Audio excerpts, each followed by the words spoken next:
My family's had animals ever since I can remember. We've had dogs, cats, birds, a goat, a rabbit, a ferret, turtles, fish, and even carnivorous plants. After moving out of my parents' house, I knew I needed to get a dog of my own, and now I can't imagine not having Ava. She provides so much excitement and energy into my home. It's no secret that pets can improve a person's life, and today I'm going to be talking about the health and development benefits involved with having a pet. A common concern that prospective pet owners have is the cost associated with owning an animal, but the cost depends on the kind of animal you get. Owning a horse is going to be more expensive than owning a cat. According to the ASPCA, the annual cost of owning a small dog is roughly $700 for food, insurance, vet bills, toys, etc. If that sounds steep, the annual cost to own a fish is $27. Animal shelters often have events where adoption fees will be waived for animals of a certain breed or size. No matter what your budget, the benefits of adopting a pet far exceed the cost. And the comfort I get from knowing that my dog will love me no matter what is priceless. So, what does having a pet do for your health? According to the CDC, not only can owning a pet help your physical health by lowering cholesterol and blood pressure, but pets can also improve your mental health by decreasing feelings of loneliness and providing opportunities for socialization. Again, this depends on your pet, but before COVID, I loved meeting my friends at the dog park on the weekends. As someone that has struggled with mental health, adopting a dog has been one of the most helpful things for me. But what if your child wants a pet?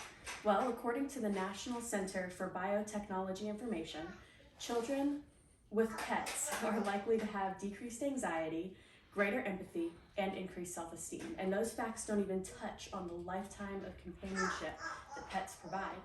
Especially in the time of social distancing, having a pet can be invaluable to a child's mental health. Not to mention the sense of responsibility they gain from taking care of another being. My son loves dogs, and Ava is one of his best friends. He insists on helping me feed her every morning and every evening. Hopefully at this point I've convinced you to get a pet, but how should you go about it? Well, I highly recommend adopting from a local shelter. When you adopt from a shelter, not only are you gaining an incredibly grateful companion, but you're also giving an animal another chance at life.